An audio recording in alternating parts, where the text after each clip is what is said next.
सावधान।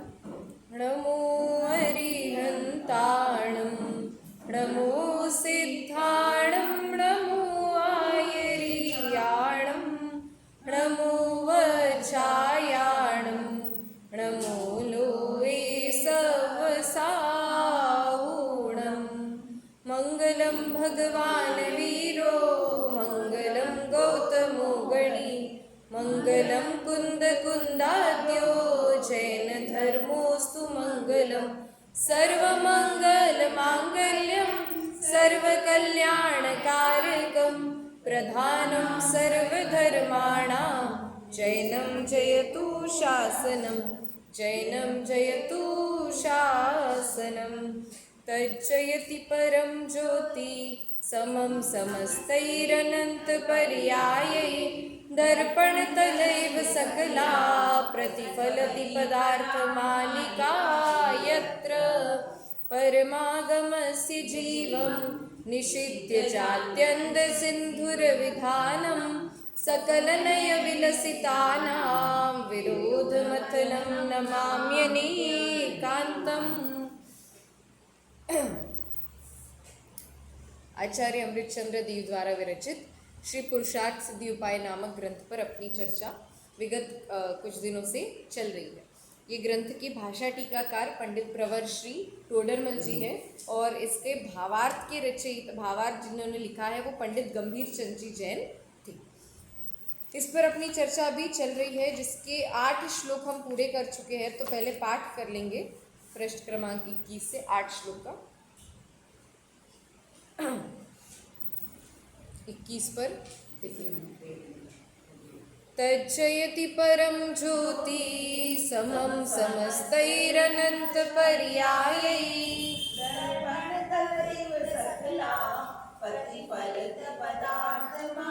लिका यत्र परमागमस्य जीवं निषिद्ध जात्यन्त सिन्धुरविधानं सकलनयविलसितानां विरोधमथनं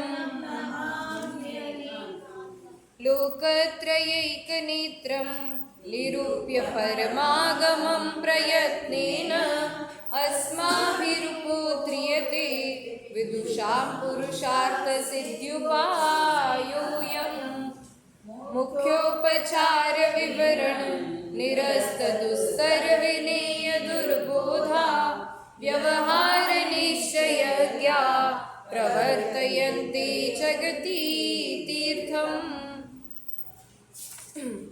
निश्चयमिह भूतार्थं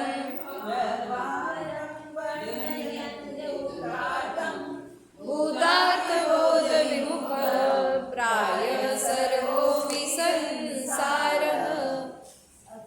30 अबुधस्य बोधनार्थं मुनीश्वरादेशयन्त्य भूतार्थं व्यवहारमेव केवलमवैति यस्तस्य देशना नास्ति माणवक एव सिंहो यथा भवत्यनवगीतसिंहस्य व्यवहार एव हि तथा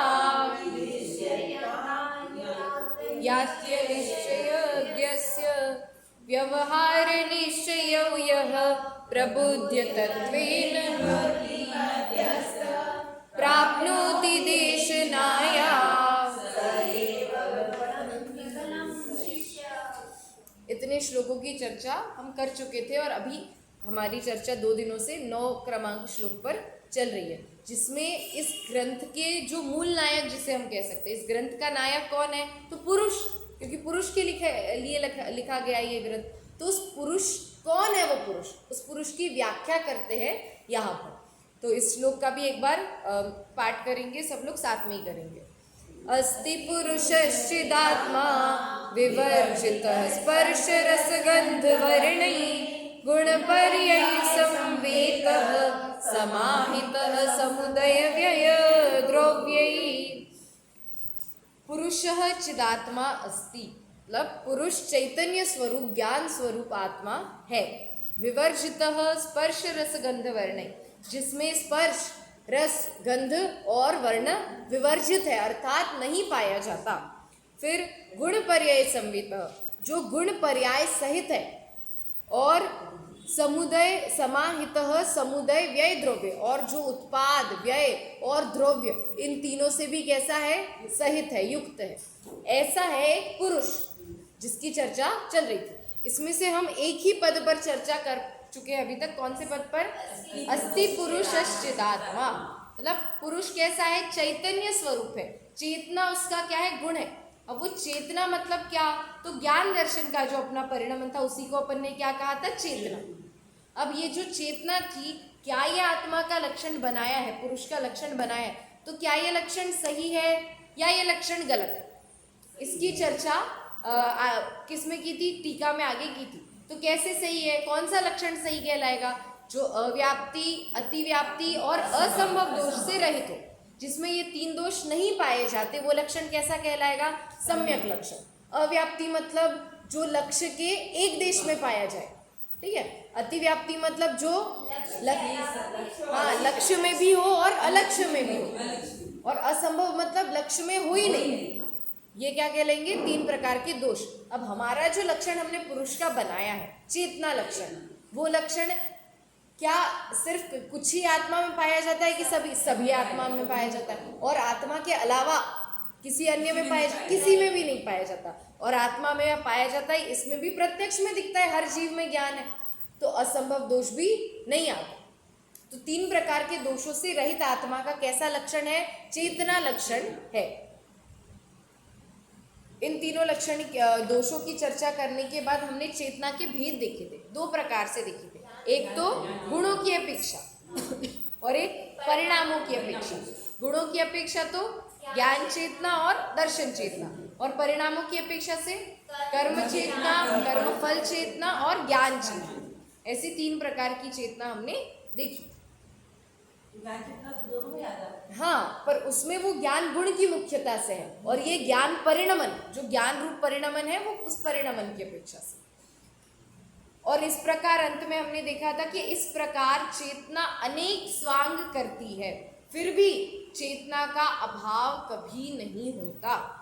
चेतना का अभाव कभी भी नहीं होता, कितने भी रूप बदल ले, कितनी भी पर्यायों में चली जाए, द्रव्य क्षेत्र काल भाव की अपेक्षा कोई भी रूप धारण कर ले, किसी भी क्षेत्र में चले जाए, किसी भी काल में, छठवें काल में जाए, पहले काल में जाए, कोई भी काल में जाए, या फिर कोई भी भाव सहित हो, क्रूर परिणाम हो, अच्छे परिणाम हो, शुद्ध हो, शुभ हो, कोई भी परिणाम हो, चेतना का कभी अभाव होगा क्या? नहीं, कभी अभाव नहीं। जो गुण उसमें विद्यमान है, वो गुण अनादि से है और अनंत काल तक वैसे के वैसे ही रहेंगे, उनका कभी भी अभाव नहीं होता। ये पहला लक्षण था, पहला जो पहला लक्षण कहा है, जो पहला पद कहा है श्लोक में, उसकी व्याख्या यहाँ तक। अब आगे दूसरे पद की व्याख्या है, ठीक है। ये पहला पद क्या था, अस्ति पुरुषश्चिदात्मा। बोलिए एक बार सभी लोग, अस्ति पुरुषश्चिदात्मा। आज श्रुत पंचमी का दिन है, तो इस दिन पर हम एक श्लोक तो याद कर ही ले। हो गया? अरे बहुत बड़ी बात है। तो ये श्लोक सभी को याद हो ऐसी, क्योंकि ये अपना लक्षण है, अपना परिचय, मैं कौन हूँ, मेरा क्या स्वरूप है, इसका ही उत्तर है। तो ये श्लोक तो याद होना चाहिए और दोहराना चाहिए बार बार, तो भी रहेगा याद। हाँ, और क्या, देखिए, पुनः पुरुष कैसा है, कैसा है पुरुष, और कैसा कह रहे। हाँ, पहला लक्षण तो हो गया कि चैतन्य स्वरूप है, चेतना गुण वाला है। अब दूसरा क्या है, क्या कहा था, विवर्जितः स्पर्श रस गंध वर्णै। स्पर्श रस गंध और वर्ण से कैसा है, रहित है। स्पर्श मतलब क्या होता है, टच, किसी भी चीज को टच करना। अब ये स्पर्श भी 8 प्रकार का होता है, स्पर्श की 8 पर्याय होती है। कौन कौन सी? ठंडा गर्म, हाँ, ये 8 प्रकार की उसकी पर्याय होती है। अपन किसी भी चीज को छूते हैं, टच करते हैं, तो उसमें हमें अलग अलग अनुभव होता है। कोई चीज रूखी होती है, कोई चीज चिकनी होती है, कोई कड़क होती है, कोई नरम होती है, कोई ठंडी है, कोई गर्म, ऐसे अलग अलग प्रकार के। तो आत्मा कैसा है, कोई पूछेगा तो आत्मा में इनमें से कुछ भी है क्या? क्या आत्मा ठंडा है या आत्मा गर्म है? आत्मा नरम नरम होगा? नहीं, आत्मा फिर कैसा, कड़क होगा, एकदम ठोस? कोई भी नहीं, क्योंकि इनमें से कोई भी पर्याय आत्मा में नहीं पाई जाती, क्योंकि आत्मा में स्पर्श नाम का गुण ही नहीं है। आत्मा के अपने अनंत गुण तो है, पर उन अनंत गुणों में ये स्पर्श नाम का गुण नहीं पाया जाता। स्पर्श के बाद क्या है? रस। रस कितने प्रकार का होता है? 5 प्रकार का रस। कौन कौन सा? खट्टा, मीठा, कड़वा, कसायला और चरपरा। अब आत्मा का स्वाद लो, आत्मा का आस्वादन करो। बहुत प्रवचनों में सुनते हैं, द्रव्य अनुयोग में और समय सार आदि ग्रंथों में तो ये थोड़ी लिखा है कि आत्मा का अनुभव करो। क्या लिखते हैं? आत्मा का आस्वादन करो, उस आनंद स्वरूप को चखो, ऐसे उपदेश दिए जाते हैं। तो चखने के लिए उसमें रस होना चाहिए कि नहीं? तो कौन सा रस है? आत्मा तीखा है, मीठा है, खट्टा है, कैसा है? कैसा है? ये कोई भी रस आत्मा में है ही नहीं। ये कैसे रस है? ये पौद्गलिक रस है। ये पुद्गल के रस आत्मा में नहीं पाए जाते। आत्मा का रस कैसा? वो अलग है। वो तो उस रस गुण की अपेक्षा से नहीं कह रहे, वो रस मतलब उसका आनंद की बात कर रहे। यहाँ पे कौन से रस की बात है? ये पुद्गल में जो रस पाया जाता है। कोई भी पुद्गल हो, उसका कोई ना कोई रस होता ही है। कोई भी हो, व्यंजन ही नहीं, खाने के अलावा भी पदार्थों में रस होता है। कोई भी इनमें से एक रस होता है। देखिए, फिर स्पर्श रस। गंध। गंध होती है 2 प्रकार की, सुगंध और दुर्गंध। हर पुद्गल में एक गंध तो पाई, या तो सुगंधित होगा या दुर्गंधित होगा। ऐसे 2 में से एक गंध तो पाई जाएगी। अब सुगंधित मतलब ऐसा नहीं कि बहुत ज्यादा अच्छा लगे, नॉर्मल। हाँ, हाँ, उसकी अपनी एक खुशबू है। और दूसरी बात कि ऐसा नहीं है सुगंधित मतलब कि बहुत अच्छी हो, एक नॉर्मल जो अपने को खराब नहीं लगे। जो खराब लगे वो दुर्गंधित और जो नॉर्मल वो सुगंधित। फिर वर्ण। वर्ण भी 5 प्रकार का होता है। वर्ण कौन कौन सा? लाल, पीला, हाँ, पीला या हरा। ये 5 वर्ण होते हैं। तो आत्मा का कौन सा रंग है? कोई भी नहीं। आत्मा किसी भी वर्ण की नहीं है, क्योंकि ये वर्ण भी कैसे? पौद्गलिक ही है। तो ये पुद्गल वाले गुण आत्मा में नहीं पाए जाते। तो आत्मा का अनुभव ऐसे नहीं जान सकते ना। अब आत्मा के अनुभव की विधि बता सकते हैं।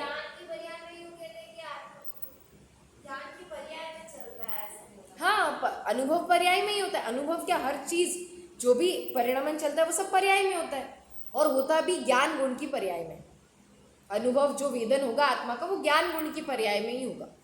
तो उस पर्याय में वो पर्याय जब आत्मा के साथ एकत्व कर लेती है, मतलब पर्याय जब द्रव्य के साथ एकत्व कर लेती है, तब जब वो पर्याय का लक्ष्य छोड़ के द्रव्य का लक्ष्य करती है, तब वो पर्याय आत्मा का अनुभव करती है। ये आत्मा का अनुभव करने की विधि बता सकते हैं। अब कैसा होता है? हाँ, विधि ही बताएंगे ना, और क्या बता सकते हैं? अनुभव भी बताया है। अब जितना उनके शब्दों में आया कि जैसे जैसे उदाहरण देके वो बता रहे, वैसे वैसे बता रहे, थोड़ी होती। पर अब उदाहरण भी कैसे? अपने इंद्रियों वाले उदाहरण देके अतीन्द्रिय की कैसी महिमा अपन अंदाजा नहीं लगा सकते, पर वो एक स्थूल रूप से अपने को बताने के लिए उदाहरण भी बताए जाते। देखिए क्या कह रहे हैं कि और कैसा है पुरुष? तो स्पर्श, रस, गंध और वर्ण से कंप्लीटली रहित है, पूरी तरह से रहित है। पढ़ते देखिए, पुनः कैसा है पुरुष? स्पर्श रस गंध वर्ण विवर्जितः। स्पर्श रस गंध और वर्ण से रहित है। 8 प्रकार के स्पर्श, 5 प्रकार के रस, 2 प्रकार की गंध और 5 प्रकार के वर्ण। ये जो है ये 20 पर्याय होती है, पुद्गल की 20 अवस्थाएं। ठीक है, हाँ, ये पुद्गल की जब ऐसा आता है, पुद्गल की 20 पर्याय बहुत सारी जगह आता है पुद्गल की, तो वहां पे ये वाली 20 आप समझना। ठीक है, ऐसे जो पुद्गलों के लक्षण है उनसे रहित अमूर्तिक है। ये क्या कह रहे हैं? अब इस गाथा में इनसे रहित है, और ये सारे लक्षण किसके? पुद्गल के लक्षण है। अब इसको पुद्गल का लक्षण कहना कि नहीं, ये भी सही है क्या? एक बार अपन वो भी देख लेते। क्या सभी पुद्गलों में स्पर्श रस गंध वर्ण पाया जाता है? सब में पाया जाता है, सब में।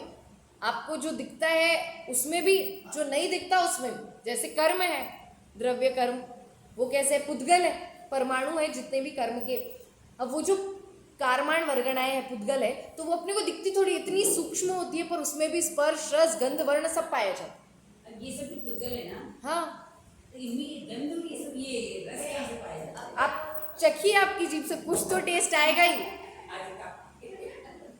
और हाँ हाँ, आप ले रहे हो उसका रस, आपके अंदर भी एक नाम कर्म की प्रकृति है, स्पर्श रस, रस नाम कर्म की प्रकृति है, तो उस नाम कर्म की प्रकृति की वजह से आपको वो रस का स्वाद आ रहा है।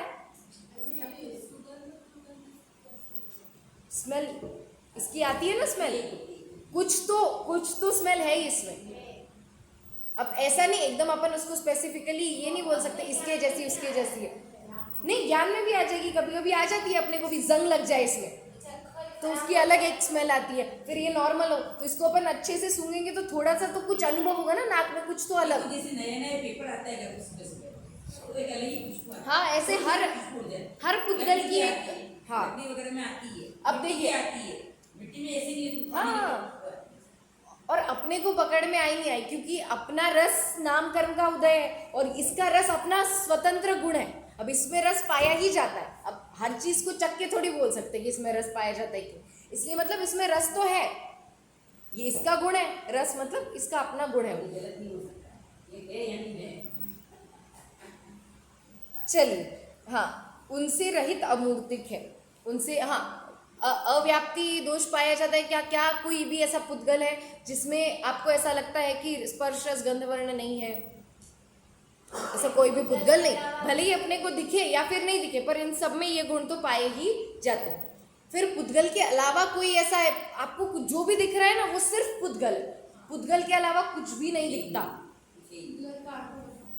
पुद्गल मतलब हाँ हाँ, पुद्गल मतलब जिसमें स्पर्श रस गंध वर्ण पाया जाए, ऐसे को पुद्गल कहते हैं। जो कुछ दिख रहा है, हाँ, जो दिखता है वो पुद्गल, क्योंकि पुद्गल में ही कैसा गुण है, मूर्तिक गुण पुद्गल में ही पाया जाता है। नाउन की परिभाषा क्या है तो वो सही हो जाएगी वापस। हाँ, नाउन की परिभाषा सही हो जाएगी। कौन से नाउन? हाँ, वो तो नाम हो जाता है, वो नाम थोड़ी दिखता है, चीज दिखती है जो आपको से दिखे उसको नाउन कहते हैं। अच्छा, पता नहीं है, मैंने तो नहीं सुनी। हाँ, बट जो आंखों से दिखे उसे भी पुद्गल एक सामान्य रूप से कह सकते हैं, क्योंकि पुद्गल के अलावा कुछ दिखता नहीं है। पर पुद्गल, कुछ ऐसे पुद्गल भी है जो अपने को नहीं दिखते, होते तो है पर अपने को नहीं दिखते, पर जो भी दिख रहा है वो सब क्या है, सिर्फ पुद्गल ही है। आकाश दिखना नहीं है ना। हाँ, आकाश, धर्म, अधर्म, काल, कुछ भी नहीं दिखता। हवा भी पुद्गल है, हवा भी पुद्गल है। हाँ, पर जो आकाश दिख रहा है, हम जिसको आकाश कहते हैं, वो दिख तो रहा है ना, वो आकाश का काम आना है। वो आकाश द्रव्य नहीं है, वो भी एक पुद्गल ही है। उसमें हाँ, वो पुद्गल ही है जो ऊपर दिख रहा है। हाँ, तो ये स्पर्श रस गंध और वर्ण से सहित जो उसको क्या कहते हैं, पुद्गल, और ये पुद्गल का क्या है, सम्यक लक्षण है, ना इसमें अव्याप्ति है, ना इसमें अतिव्याप्ति है, ना इसमें असंभव दोष पाया जाता है। अवगाहन के लिए आकाश अलग है, अवगाहन के लिए आकाश, वो आकाश द्रव्य, और ये जो ऊपर जिसको अपन आकाश कहते हैं, ये आकाश द्रव्य नहीं है, ये केवल अपना सामान्य अपन ने नाम दे दिया आकाश, पर ये तो पुद्गल ही है, क्योंकि उसमें अपने को क्या दिख रहा है, वर्ण दिख रहा है ना, नीला काला जो भी दिख रहा है, तो वर्ण हो गया, मतलब हो गया क्या, पुद्गल। इस विशेषण से पुद्गल द्रव्य से भिन्नता प्रकट की, कारण की यह आत्मा अनादि काल से संबंध रूप जो पुद्गल द्रव्य है उसमें अहंकार ममकार रूप प्रवर्तन करता है। कोई कहे कि आप श्लोक में आत्मा की बात करो ना, जो नहीं है उसकी बात क्यों कर रहे हो, ऐसा कोई भी बोल सकता है कि ये पुद्गल, अब आप आत्मा का लक्षण कह रहे हो तो पुद्गल की बात बीच में क्यों कर ली, तो इसलिए कि क्योंकि अनादि काल से हमारा संबंध पुद्गलों के साथ है, किसी ना किसी, नो कर्म, द्रव्य कर्म, ये सारे पुद्गल ही है, और फिर इन सब के साथ हमारा जो संबंध है उसमें अपना एकदम अपना उपयोग इतना अपन ने तन्मय कर लिया है, अपन खुद को भी उस रूप ही समझते, इसलिए उनसे भिन्नता बताने के लिए यहाँ पुद्गलों की चर्चा करनी पड़ी।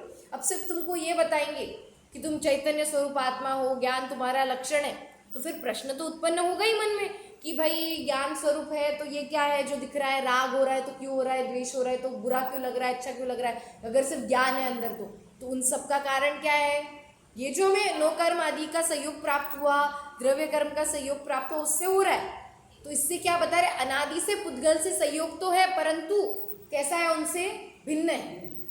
ये बताने के लिए यहाँ पे इस पद को रखा। जीव अपने चैतन्य पुरुष को अमूर्तिक जाने तो द्रव्य कर्म, नो कर्म, धन धान्य आदि पुद्गल द्रव्य में अहंकार ममकार न करे। जीव अगर स्वयं को अलग जानेगा तो इसमें अहंकार अपने आप ही नहीं करेगा। जो अपना है ही नहीं उसमें अपनत्व क्या करे, ऐसा समझकर जीव इसमें एकत्व छोड़ देगा, ये कह रहे हैं हम। फिर पुनः कैसा है पुरुष, फिर कह रहे और भी तो 2 पद बचे हैं। और कैसा है, गुण पर्याय संवेत, गुण पर्यायों से तदात्मक है। क्या कह रहे हैं, तदात्मक। तदात्मक मतलब तत्आत्मक, मतलब कि उस रूप ही है। गुण और पर्याय आत्मा में ऐसे है कि उसको 3 काल में अलग नहीं किया जा सकता। इतने मिले हुए हैं कि उसको अलग अलग सिर्फ कथन में किया जा सकता है, उसका सच में भेद नहीं कर सकते। जैसे ऐसा नहीं है कि ये आत्मा है, इतना आत्मद्रव्य है तो यहाँ ज्ञान है, यहाँ दर्शन है, यहाँ वीर्य है, यहाँ सुख, ऐसा नहीं। संपूर्ण आत्मा के एक एक प्रदेश पे ज्ञान है, एक एक प्रदेश पे दर्शन है, मतलब एक एक प्रदेश पे आत्मा के अनंत गुण है, प्रत्येक प्रदेश पे अनंत गुण है। अब गुण कोई ऐसी थोड़ी चीज है कि यहाँ पे अपन एक हाथ पे, आप कहोगे कि यहाँ पे आप एक चीज ज्ञान रख दिया, दर्शन भी है, कितनी चीजें आएंगी, ऐसा नहीं। वो तो पुद्गलों की व्यवस्था है कि जितनी जगह देंगे उसको उतनी आएगी। गुण कैसे है, तो एक प्रदेश में अनंत गुण पाए जाते हैं। हाँ, हर प्रत्येक असंख्यात प्रदेश है, असंख्यात प्रदेशों में अनंत गुण, और उस अनंत गुण की, प्रत्येक गुण की एक पर्याय, एक समय की एक पर्याय। तो वैसे ही आत्मा में अनंत गुण है, तो एक समय में कितनी पर्याय हुई, अनंत पर्याय। एक समय में आत्मा की अनंत पर्याय होती, मतलब अपने अंदर, अपना जो आत्मा है उसके अंदर एक ही समय पर, समय तो पकड़ में भी नहीं आता, उस एक ही समय पर कितना परिणमन चलता है, अनंत गुणों का परिणमन चलता है। एक सेकंड में देखे तो, एक सेकंड में तो कितने समय हो गए, असंख्यात समय हो गए। वो अपने को, अपने ज्ञान गोचर नहीं है, इतनी सूक्ष्म अपना उपयोग ही नहीं है कि अपन उस एक समय को पकड़ सके। अब उसको पकड़ना तो बस केवलियों की बात है, पर अब अनुमान से तो जान सकते हैं ना पढ़ के कि एक समय में आत्मा में कितने गुण हैं, अनंत गुण। अनंत गुणों की एक समय में एक पर्याय, तो अनंत गुणों की कितनी पर्याय, अनंत पर्याय। एक समय में अनंत पर्याय, तो एक सेकंड में कितनी पर्याय होंगी, असंख्यात इंटू अनंत, मतलब अनंत से भी बहुत ज्यादा। हाँ, फिर 1 मिनट में एक आप, मैं तो ये कहना चाहती हूँ कि उसका अपन वैसा परिणामन देख रहे हैं ना, ये जो भी परिणामन देख रहे हैं, एक समय में अनंत गुणों का अनंत पर्याय हो रही है ना, तो वो अपन एक समय में कितने भाव कर देते, और उन अनंत गुणों का विपरीत परिणामन अपनी वजह से चलता है। एक श्रद्धा गुण का विपरीत परिणामन चलता है, जिसकी वजह से अपने पूरे आत्मा में क्या है, थोड़ी मलिनता, थोड़ी नहीं बहुत मलिनता है, बहुत ज्यादा मलिनता है, बहुत ज्यादा अशुद्धता है। एक इतनी अनंत पर्याय होती है, तो वो अनंत एक एक समय गिनते हैं अपन, मतलब भावों की अपेक्षा। मतलब वो जो अपना प्रश्न था ना श्रोता के स्वरूप में, ये जो मेरे भाव हो रहे हैं उनका क्या फल होगा, तो कितने भाव हो रहे, एक समय में अनंत भाव हो रहे, एक सेकंड में अनंत अनंत भाव हो रहे, 1 मिनट में कितने सारे भाव, इन सारे भावों का क्या फल होगा, कैसे गिनोगे आप? क्योंकि अपना उपयोग इतना है ही नहीं कि अपन 1 सेकंड में इतने भाव, मतलब मेरा भाव मतलब पर्याय, भाव मतलब पर्याय, अपने को पकड़ में से स्थूल आती है। हाँ, जो अपने को पता चल रही है बस उतनी, अपने को लगता है अपन एक ही चीज के बारे में सोच रहे हैं, या फिर ऐसा लगता नहीं बहुत सारी 3 4 5 कितनी भी नंबर थोड़ी सी ना, टेंशन आगे रहने दो। पर्याय परिणमन ये शब्द के बार-बार हाँ इनको एक-एक लाइन में सुना। देखो, पर्याय परिणमन मतलब क्या होता है, किसी भी चीज में जो चेंज होता है, चेंज उसको बोलते हैं परिणमन। किसी भी चीज की कोई भी अवस्था, दशा, हालत, या फिर सिंपल भाषा में कहें चेंज, जो भी चेंज किसी चीज में आता है उसको कहते हैं पर्याय। और ये चेंज हर समय चलता रहता है, हर समय, कोई भी एक भी ऐसा समय नहीं है जिसमें ये चेंज नहीं चलता। गुणों में ही परिणमन होता है। हाँ, मतलब कि परिणमन मतलब ऐसा नहीं है कि वो गुण आगे चलने लगेंगे, गुण गुण जहाँ है वही रहेंगे, पर उसमें उसकी पर्याय होती है ना। गुण मतलब क्या है कि देखिए, द्रव्य है, द्रव्य है अपना, चलो कोई एग्जाम्पल ले लेते हैं। द्रव्य है नमक, ठीक है। अब उस नमक की गुण क्या है? खारापन, ठीक है, एक यूनिवर्सल गुण खारापन। अब उस खारापन में निरंतर परिणमन, अब उसकी स्थूल रूप से अवस्थाएं देखिए अपन, तो उस खारेपन को अपन ने सब्जी में डाल दिया तो नमक उस रूप हो गया। अपन ने किसी और अवस्थाएं बदल रहे ना, ये जो चेंज हो रहा है इसको क्या कहेंगे अपन? पर्याय। या फिर वो नमक ऑलरेडी दानेदार था, उसको और अपन ने पीसा और पीस के और कर दिया, तो ये भी उसका क्या हुआ? परिणमन। और उसको नहीं पीसा, वो वैसी की वैसी ही है, फिर भी उसके रस में परिणमन हो रहा है। एक टाइम पे खराब तो होगा ना, मर्यादा तो चली जाएगी ना एक टाइम पे।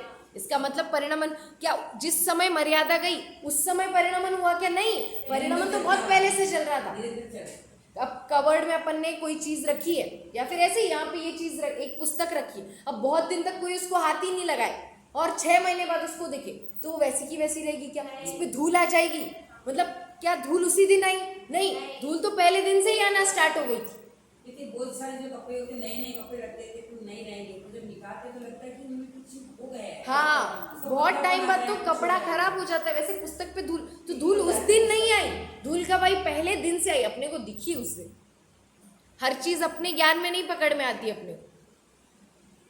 तो वैसे ही गुण पर्यायों से आत्मा क्या होता है? आत्मा के हर द्रव्य गुण पर्यायों से तदात्मक होता है, उसको कभी भी गुण या पर्याय से अलग नहीं किया जा सकता। हम कह रहे हैं पर्याय दृष्टि मत करो, द्रव्य दृष्टि रखो, पर्यायों पे ध्यान मत दो। पर्याय तो कैसी अनित्य है, एक समय की है, उसको क्या, जो खुद एक समय बाद जाने वाली है, उसके आश्रय से आप कैसे सुखी हो पाओ?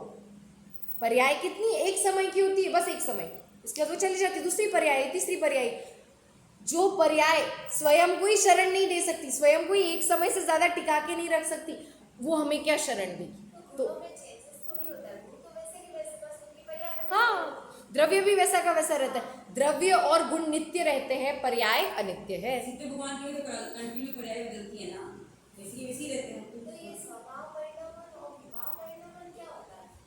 स्वभाव परिणमन और विभाव परिणमन ऐसा होता है कि पर्याय है, श्रद्धा गुण है। अब श्रद्धा गुण का हमारा कैसे चल रहा है? विभाव परिणमन चल रहा है। हमारी श्रद्धा कैसी विपरीत है? हाँ बस, एकत्व, ममत्व, कर्तृत्व, भोक्तृत्व, बुद्धि, तो उसका कैसा विभाव परिणमन चल रहा है। अब कुछ गुण ऐसे होते हैं जिनका विभाव परिणमन चल ही नहीं सकता, जैसे कि जो सूक्ष्मत्व, अब ये जो गुण है प्रतिजीवी गुण, वो गुण अभी प्रकट ही नहीं है, वो सिद्ध दशा में ही प्रकट होंगे। अभी पूरे तब तो ना उसका विभाव परिणमन चल रहा है, ना उसका स्वभाव, उसका परिणमन ही नहीं चल रहा। मतलब चल तो रहा है पर उसका अपने पे कोई इफेक्ट नहीं है, उसकी इतनी प्रकटता है ही नहीं कि अपन उसको बिल्कुल भी पकड़ सकें। तो स्वभाव परिणमन मतलब जो गुण जैसा है उसका उस रूप परिणमन। तो श्रद्धा गुण का परिणमन होना तो कैसा चाहिए था? आत्मा के साथ, आत्मा की श्रद्धा होनी चाहिए थी, पर अपना कैसा चल रहा है? देह में ममत्व चल रहा है, तो कैसे चल रहा है? विभाव परिणमन मतलब उल्टा, और स्वभाव परिणमन मतलब जैसा चाहिए था वैसा परिणमन। विभाव है ना, हाँ नहीं, दोनों भी एक समय पे रह सकते। देखिए हमें राग आदि हो रहे हैं ना, इस समय पे ज्ञान चला गया क्या? ज्ञान तो है क्या? शुद्धता चली गई क्या? हाँ वही, शुद्धता चली गई क्या? नहीं, शुद्धता भी है, पर फिर भी उसमें अपन ने वो अशुद्धता और शुद्धता एक साथ रहती है, अपेक्षा है। अगर हम द्रव्य दृष्टि से देखेंगे तो आत्मा शुद्ध ही है, और पर्याय दृष्टि से देखेंगे तो अशुद्ध है। तो ऐसे नए लगा दिए, वापस सॉल्यूशन कहाँ से मिला? नयों से मिल गया। द्रव्य अपेक्षा, भाव पर्याय अपेक्षा। तो ऐसे दो प्रकार का परिणमन चलता रहता है। अपने में क्या, पुद्गलों में भी चलता है स्वभाव और विभाव परिणमन। जैसे पुद्गल का स्वभाव क्या है? स्पर्श रस गंध वर्ण, ये तो गुण है। उसका स्वभाव है परमाणु रूप रहना, एक स्वतंत्र परमाणु। परमाणु मतलब बहुत छोटा होता है, अपने को नहीं दिखता, बहुत ज्यादा छोटा, एकदम सूक्ष्म, जिसका और कोई विभाजन, हाँ जिसका दूसरा, हाँ सिंपल भाषा में जिसका और कोई विभाजन नहीं कर सकते, ऐसा एक सूक्ष्म पुद्गल। तो उस पुद्गल वैसे रहना मतलब वो शुद्ध है। एक परमाणु जो किसी के साथ नहीं मिला वो कैसा कहलाएगा? शुद्ध। अब वो परमाणु अगर किसी और परमाणु के साथ मिल गया जैसे अभी ये जो देह दिख रही है, ये बहुत अनंत परमाणुओं का स्कंद है ना, बहुत सारे परमाणु मिले तब तो ये बना, ये जितना भी दिख रहा है अपने को, ये सारे स्कंद है। स्कंद मतलब दो या दो से ज्यादा परमाणुओं का मिलना, इसको कहते हैं स्कंद। तो ये सब अपने को क्या दिख रहा है? स्कंद। और ये स्कंद जो है ये पुद्गल का विभाव परिणाम, और परमाणु रूप रहना उसका क्या है? स्वभाव परिणाम। वैसे आत्मा में भी है, आत्मा का स्वभाव परिणाम क्या है?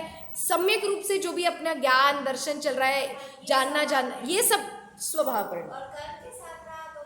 बस राग आदि भाव करना, उसमें एकत्व, फिर रागों के फल में हर्ष विषाद, अच्छा बुरा सब कुछ क्या है? विभाव परिणाम। और एक समता भाव, वीतराग भाव क्या है? स्वभाव परिणाम। ऐसा ये है। देखिए फिर वह गुण पर्यायमय है, अतः आत्मा भी गुण पर्यायों सहित विराजमान है। आत्मा भी कैसा विराजमान है? गुण और पर्याय से ही सहित विराजमान। यहाँ तक तो टीका थी।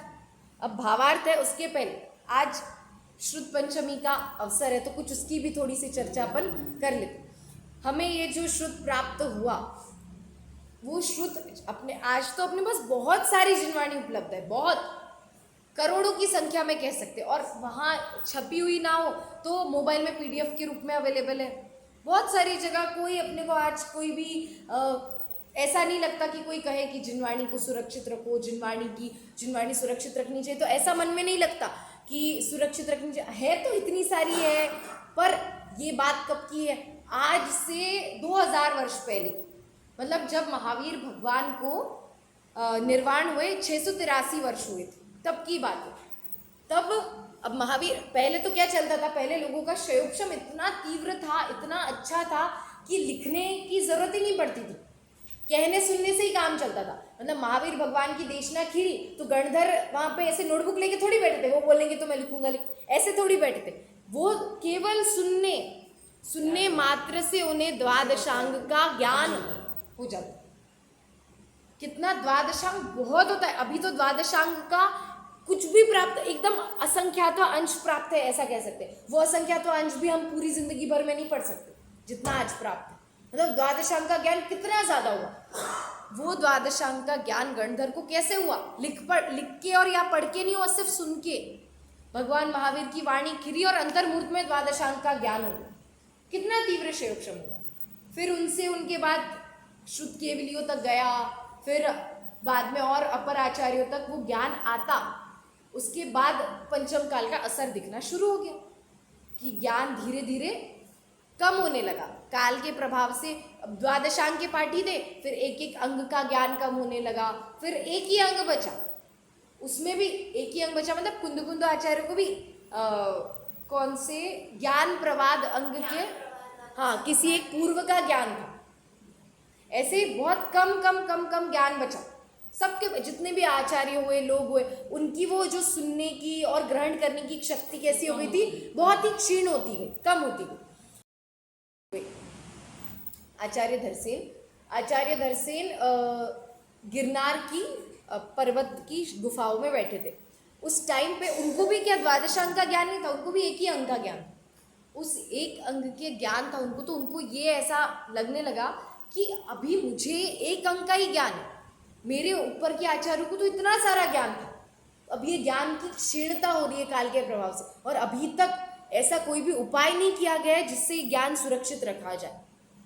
तो मतलब कुछ करना चाहिए, ऐसा विकल्प उनके मन में उठा। ये जो हमारे पास आज ये श्रुत उपलब्ध है ना, उस एक विकल्प का वरदान है। इतनी बड़ी बात है कि हमारे को तो अपने मतलब सोच ही नहीं पाया। भाई अब उस टाइम पे तो कोई ना प्रिंटिंग प्रेस थी, ना नोटबुक, ना पेन, कुछ भी लिखने की सुविधा नहीं थी। उस टाइम की बात चली, कब कुछ एक भी ग्रंथ नहीं लिखा गया था। तब उन्हें ये विकल्प आया कि हमें ये ग्रंथ लिपिबद्ध, क्योंकि हम देखे जैसे कि हम अभी भी अपने को कोई भी चीज़ याद करनी हो तो लिख के याद करते हैं ना, तो बहुत जल्दी हो जाती है और ज़्यादा टाइम तक भी रहती है। और लिखेंगे, अब जैसे कोई चीज़ ये यहाँ सपोज मैं रिकॉर्ड कर रही हूँ, तो कोई चीज़ अपन रिकॉर्ड करते हैं या लिखी हुई होती है, तो एक प्रूफ होता है अपने पास कि ये है, अब ये प्रमाणित हो जाता है, एकदम प्रूफ। और अगर कोई चीज़ अपन बिना किसी के क्या बोल दिया था ध्यान नहीं रहता इतनी चीज़ें, पर जितनी चीज़ें लिखते हैं, अभी ये लिखना, वीडियो बनाना, पीडीएफ, जितनी सारी चीज़ें हो रही है, ये सब क्या है? उसको सुरक्षित रखने की ही चीज़ें हैं। तो उनके मन में आया कि जिनवाणी ये श्रुत जो है ये क्या हो रहा है, इसका ह्रास हो रहा है, तो इसको सुरक्षित करने की आवश्यकता है। तो उन्होंने क्या किया कि वो तो वहाँ गिरनार में बैठे थे, तो उन्होंने एक संदेश पहुँचवाया महिमा नगरी में। महिमा नगरी में मुनियों का सम्मेलन था। जितने भी देश भर के मुनि थे प्रांत के, वो सारे मुनि उस सम्मेलन में, ऐसा होता था पहले कि हर 5 वर्ष में ऐसे मुनियों का सम्मेलन होता था, तो जितने मुनि हैं, आचार्य हैं, वो सब संघ सहित वहाँ होते थे। वहाँ 5 साल की चर्चाएं करते थे, बहुत सारी, बहुत ही अद्भुत होगा वैसा भी सम्मेलन जहाँ इतने सारे मुनि होंगे। अब उस सम्मेलन में वो बहुत सारी चर्चा इत्यादि करते थे। तो वहाँ एक अर्हत बलि नाम के मुनिराज आचार्य थे, क्या नाम है? उनके पास आगे- अर्हत बलि। तो उनके पास इन्होंने एक संदेश पहुंचवाया कि मुझे 2 प्रवीण मुनिराज चाहिए जिनसे मुझे ये श्रुत की लिपिबद्ध करवाने का कार्य करना है। ऐसा संदेश पहुंचवाया। तो उन्होंने लिपि तो पहले से चल रही थी ना? नहीं, हाँ मैं जो पूछना चाह रही हाँ हाँ सही बात। लिपि तो पहले से चल रही वो तो आदिनाथ भगवान ने लिपि बनाई। तो लिपिबद्ध जब, तो क्या लिपि होता था उसमें? क्या लिखते होंगे? सीखना था जो हाँ, वहाँ पे ये अक्षर ज्ञान, बहुत सारी चीजें होती है ना, सिर्फ धर्म। अपना धर्म में तो अपन लिपिबद्ध करके ये लिखा गया है, तो कुछ से कुछ तो लिखा जाता ही होगा ना कहीं भी। हाँ, जब आदिनाथ भगवान के टाइम पे ना, हाँ, तो उन्होंने बताया हमको मतलब कि लिपि करना सिखाया, तो उसके बाद में लिपि लिखी नहीं गई थी, कुछ नहीं लिखा गया, कुछ भी नहीं लिखा गया, ऐसा नहीं। जब जिसको जैसी जरूरत लगी होगी वैसा, क्योंकि तब चतुर्थ काल में भी लोगों का जो बुद्धि थी, हाँ, तो उनको जिसको आवश्यकता लिखी होगी उसने लिखा होगा। ये तो जो अपन मना रहे हैं प्रथम लिपिबद्ध क्यों कहते हैं, क्योंकि महावीर भगवान के बाद इस पंचम काल में, अब वर्तमान शासन नायक तो महावीर भगवान है, हाँ, पंचम काल में जो प्रथम लिपिबद्ध ग्रंथ है उसकी आज पूर्णता हुई, उसकी बात यहाँ पे चल। उसके पहले लिपि तो थी क्योंकि पहले भी लोग लिखते पढ़ते थे, व्यापार चलता था, सब कुछ होता था, कुछ होता ही था। हाँ, तो लिखते थे, पर ग्रंथ, अपना ग्रंथ लिपिबद्ध, हाँ, कोई ग्रंथ, धार्मिक ग्रंथ अपना वो लिपिबद्ध नहीं था। तो क्या हुआ कि महिमा नगरी में उन्होंने संदेश भेजा, तो वहां से उन आचार्यों ने 2 मुनिराजों को भेजा उस सम्मेलन से। उनका नाम था, एक का नाम था नरवाहन और एक का नाम था सुबुद्धि। इन 2 मुनिराजों को वहां से आचार्य ने भेजा कि तुम जाओ और वहां पे जाके आचार्य धरसेन एक महान काम के लिए तुम्हें बुला रहे हैं, वो काम तुम्हें करना। वे गए, आए आचार्य धरसेन के पास। अब इतना महान काम करना है और ऐसा काम है कि अब कुछ लिख दिया हो, उसका परिवर्तन करना बहुत मुश्किल है। आचार्यों ने जैसे वो लिखते किस पे थे, ताड़पत्रों पर। अब ताड़पत्रों पे भी ऐसा नहीं कि बस पैड हो, नीचे एग्जाम पैड हो और उसके ऊपर अच्छे से बैठ के, ऐसे नहीं, हाथ पे रख के वो जो ताड़पत्र है उस पे, और वो जो नुकीली सी होती है सुई टाइप, उसके सहारे से वो लिखते थे। अब उसमें, हाँ, अब उसको करते हुए तो वही वो तो बहुत, जैसे हम पुराने ताड़पत्र देखेंगे ना, तो उन ताड़पत्रों के पीछे आपको खून के निशान मिलेंगे। तो वो ऐसे कि, हाँ, तो वहाँ पे क्योंकि वो लिखते थे ना, तो पीछे बहुत बार चुप जाता था, तो वो चुपता था तो वो खून दिखता था। इतनी मुश्किल से लिखे हैं ये ग्रंथ जो हमें आज प्राप्त है।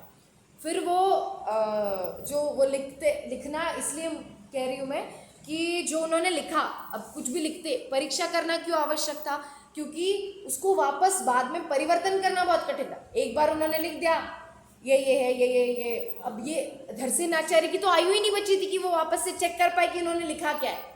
तो उनको ऐसे एकदम प्रवीण शिष्य चाहिए थे जो सटीक ही लिखे, सही लिखे और ज्ञान अर्जन करने में भी जिन पे भरोसा किया जा सके। इसलिए पहले उनको परीक्षा करनी थी। तो परीक्षा करनी थी तो उन्होंने क्या किया कि दोनों को एक एक मंत्र दे दिया। एक मंत्र दिया और दोनों मंत्र गलत दिए। एक को क्या दिया, एक मंत्र में एक अक्षर कम दिया और एक को एक अक्षर ज़्यादा दिया, और उनसे कहा कि तुम जाओ इस मंत्र की साधना करो और देवियाँ प्रकट होंगी। मतलब इतना नहीं कहा, बस इस मंत्र की साधना करो, ऐसा कह के उनको भेज दिया। और कहा अगर कोई गड़बड़ी हुई तो वापस लौट के मेरे पास मत आना, तुम्हारा ज्ञान ही तुम्हारा सर्व समाधान कारक है, ऐसा कह के उन्हें भेज दिया। अब वो गए दोनों, और उन दोनों ने उन मुनिराजों ने क्या किया, अपनी वो मंत्र साधने लगे। तो मंत्र साधते हुए देवियाँ तो प्रकट हुई, व्यंतर जाति की देवियाँ प्रकट हो जाती, कोई बात नहीं। देवियाँ प्रकट हुई तो एक देवी प्रकट हुई जिसकी एक आँख नहीं थी, और एक देवी प्रकट हुई जिसका एक दांत एक्स्ट्रा था। तो उनको समझ में आ गया कि कुछ तो गड़बड़ी है। तो उन्होंने क्या किया कि मंत्र को सही कर दिया, अक्षर एक में अक्षर जोड़ दिया, एक से अक्षर निकाल दिया, तो मंत्र सही हो गए, तो देवियाँ भी सही हो गई, उनके भी वो विकृत अंग सही हो गए। तब आचार्य को पता चल गया वहाँ पे कि इन्होंने ये योग्य शिष्य है, ऐसी उनकी परीक्षा कर ली। तो इसके बाद मुनिराज वहाँ गए, तो वहाँ जाके उन्होंने ये नहीं बोला कि आपने हमको गलत मंत्र दिया था, एकदम विनय से कुछ भी नहीं बोला, एकदम शांति से उनके पास जाके खड़े हो। फिर आचार्य धरसेन ने उन्हें जितना भी उनके पास ज्ञान था वो ज्ञान उनको दिया। और इन्होंने ये जो किया ना, देवियों को, इनके श्लोक को सही किया। इसके बाद वो जो देव थे उन्होंने क्या किया कि जो एक मुनिराज थे उनमें से, उनके दंत को पुष्पों जैसा कर दिया था, इसलिए उनका नाम पड़ा पुष्पदंत। और दूसरे जो थे उनके लिए, उनकी पूजा करने के लिए भूत जाति के देव आए थे। व्यंतरों में एक भूत जाति होती है, तो उस जाति के देव आए थे, इसलिए उनका नाम पड़ गया भूतबली। वास्तव में उनका नाम तो नरवाहन और सुबुद्धि था। अब किसका कौन सा नाम था ये इतना पता नहीं चलता, पर फिर उनके बाद उनका नाम रखा गया पुष्पदंत और भूतबली। अच्छा, ये उनके नाम पड़े। फिर उसके बाद उन्होंने आचार्य से ज्ञान प्राप्त किया और पुष्पदंत आचार्य ने ग्रंथ लिखना प्रारंभ किया। पुष्पदंत आचार्य ने जो षट खंडागम हमें प्राप्त है उसके 5 खंड उन्होंने लिखे, और 6वां खंड आगे भूतबली आचार्य ने उसको पूर्ण किया है। तो ये जो षट खंड हमें प्राप्त होते उसमें 6 खंड है, उसके नाम भी है, मतलब जीवठान, खुद्दाबंद और महाबंध, ऐसे बंध सामित्य से 6 नाम प्राप्त होते। तो ये जो 6 खंड है उनके 6 नाम भी प्राप्त, उसमें 6 विषय वस्तु कही गई है उसकी भी। ये तो षट खंडागम प्राकृत में लिखा गया, और इसका ही मंगलाचरण है नमोकार मंत्र। इसलिए श्रुत में सबसे पहले भी क्या लिखा गया था? नमोकार मंत्र। ग्रंथ के पहले तो मंगलाचरण ही लिखा था, तो उस मंगलाचरण में भी सबसे पहले में पहले अगर कोई चीज जैन धर्म में लिपिबद्ध की गई हो इस पंचम काल में, तो वो कौन सी है? नमोकार मंत्र लिपिबद्ध किया गया था। तो वहाँ पे फिर ये ग्रंथ के, और आज के दिन मतलब इस तिथि पर ज्येष्ठ शुक्ल पंचमी के दिन वो पूरा ग्रंथ पूर्ण हुआ। तब जैन धर्म को, इस जिन शासन को अपना प्रथम लिपिबद्ध ग्रंथ क्या हुआ? प्राप्त हुआ था आज की तिथि पर। इसलिए आज प्रथम श्रुत स्कंद की रचना कही जाती है। फिर क्या, ये जो षटखंडागम लिखा गया उसके बाद कुछ 8वीं शताब्दी में आचार्य वीरसेन हुए, उन्होंने उसके ऊपर टीका लिखी, धवला नामक टीका। पर ये टीका सिर्फ 5 खंडों की टीका है, 6वें खंड की नहीं, 5 खंडों की टीका। और कितनी है? 16 पुस्तक है धवला की, सिर्फ केवल एक धवला की नहीं है, उपलब्ध है ना 16, धवला पूरी उपलब्ध है। हाँ, धवला पूरी उपलब्ध है, 16 पुस्तक है केवल टीका।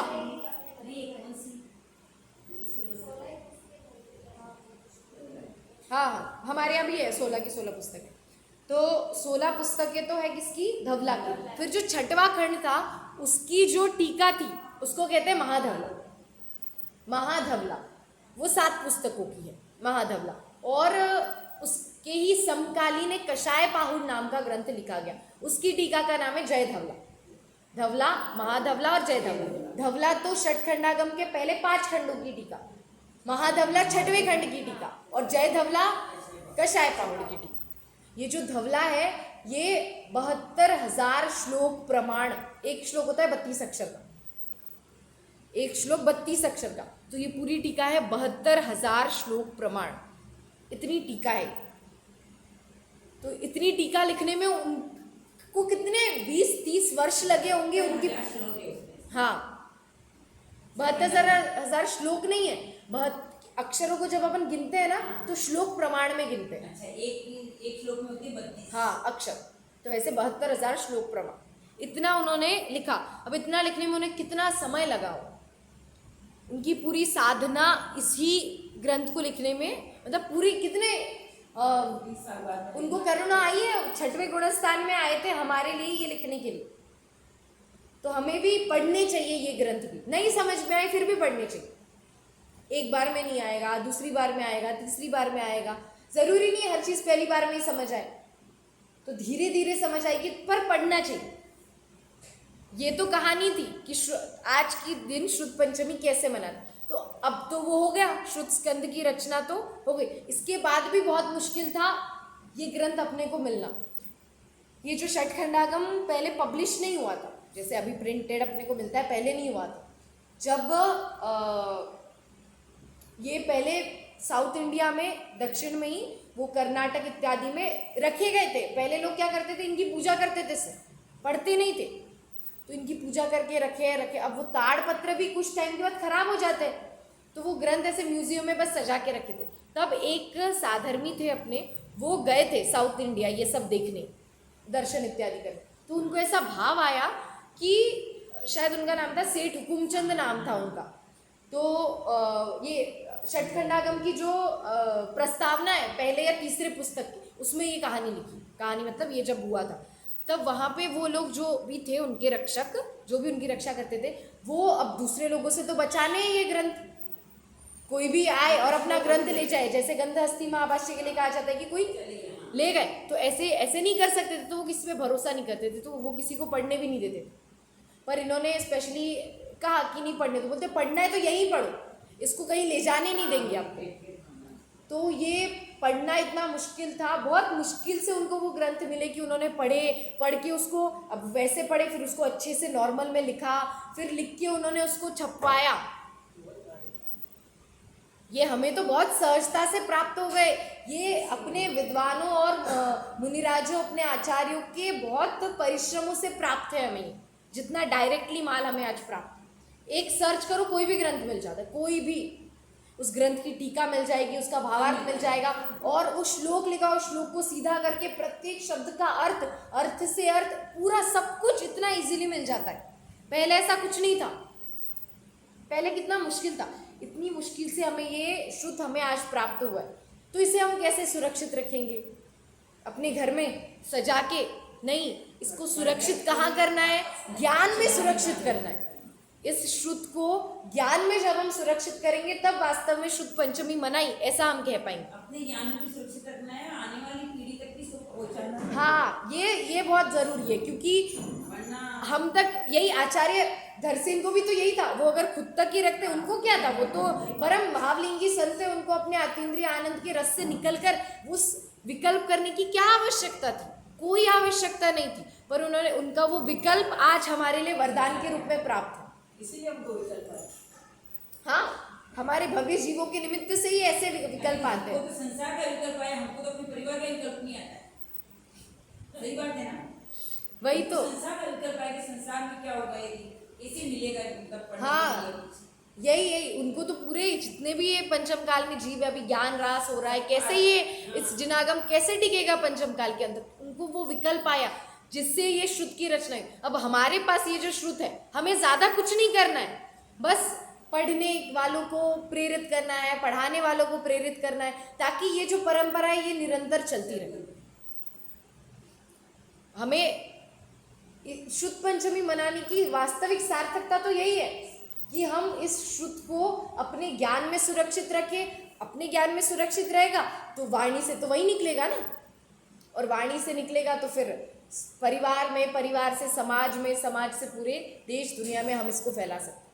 हर जगह, मतलब जैसे अपने को अगर घर में एक भी व्यक्ति यदि कोई धार्मिक है, तो उसमें इतनी पावर होनी चाहिए कि वो घर का पूरा माहौल ही वैसा बना दे। यदि घर पे बैठकर 2-4 लोग चर्चा कर रहे हैं, तो सिर्फ यही चर्चा, ऐसी चर्चा, मतलब इसको कहेंगे कि हम वास्तव में शुद्ध पंचमी सफल हो। तब तो हम शुद्ध पंचमी को मनाने के लिए स्वयं को भी योग्य कहलाएंगे। वरना क्या, सिर्फ शुद्ध पंचमी की कहानी सुनने से या फिर पूजन की आज सुबह सबने शुद्ध पंचमी की, तो उससे क्या हुआ? कुछ भी नहीं। जब तक इस शुद्ध को हृदय में हम हृदयांगम नहीं करेंगे, तब तक उस शुद्ध का कोई महत्व ही नहीं है। वरना ये भी तो पुद्गल ही है, अक्षर भाषा सब पुद्गल है। तो इसको जब तक हम अपने ज्ञान तक नहीं ले जाएंगे, तब तक इसमें से अपन वो अपनी अंदर की छुपी हुई चेतना को प्रकट नहीं कर सकते। हमारा मन भी बहुत चंचल है, एक जगह टिकता नहीं है और विषय के शव में ज्यादा जाता है। तो एक वाक्य आता है कि इस मन रूपी बंदर को जिनवाणी रूपी वृक्ष पर छोड़ देना चाहिए, ताकि प्रथमानुयोग, द्रव्यानुयोग, ऐसी अनेक अनेक शाखाओं पर वो जाए। कभी पूजन, कभी भक्ति, ऐसी अनेक शाखाएं अपनी जिनवाणी के पास, तो इन्हीं शाखाओं पर जाए, दूसरे पेड़ों पे नहीं जाए। एक जिनवाणी का पेड़ है, उसी पे अपने मन रूपी बंदर को छोड़ना चाहिए। इसलिए हम भी ऐसा प्रयत्न करें कि इस चंचल मन बंदर जैसा ही होता है। वो दशलक्षण विधान किया था अपन ने, तब उसमें जो स्थापना के छंद थे उसमें लिखा था मन को कपि कहा था।